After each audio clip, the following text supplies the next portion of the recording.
Today is October 12th, Columbus Day, a federal holiday when we remember that Christopher Columbus discovered America in 1492. Of course, we all know that he didn't really discover America because there were native peoples living in both North America and South America at that time. And Columbus' landfall somewhere in the Bahamas that year really marked the beginning of a long series of tragedies for native peoples. So Bishop Rickle has asked us today to observe in some way Indigenous Peoples Day.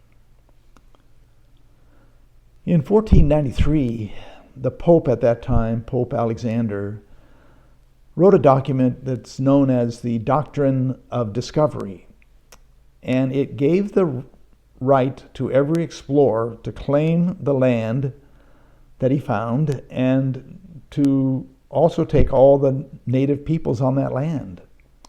Supposedly this was to convert the native peoples and to save their souls, but in actuality it was used to enslave them and to steal their land and their resources.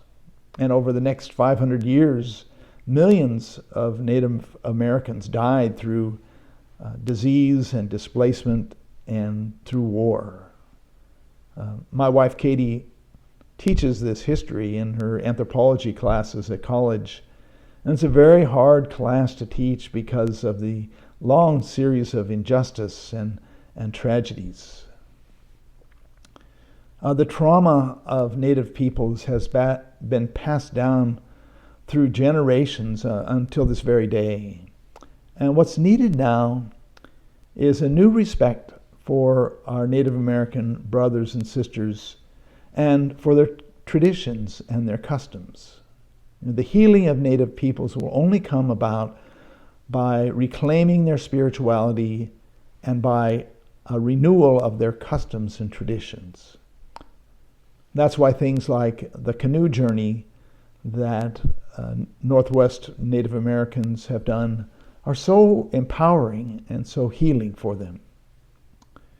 And we're learning that we have a lot to learn from Native Americans, not just the romantic image of the Indians, but practical wisdom that we have to gain from them. One way we can show respect for Native Americans is to adopt a land acknowledgement statement. A land acknowledgement statement says basically that the land that we're living on was originally occupied and used by the Native American peoples.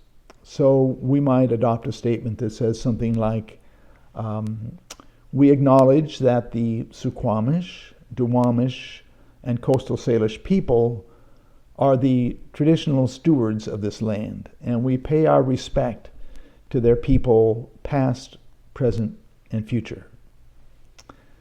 So this is something we're going to be talking about in the Bishops' Committee, and we'll be sharing that with you through the newsletter and other ways. And I hope you'll be thinking about it and what our reaction might be.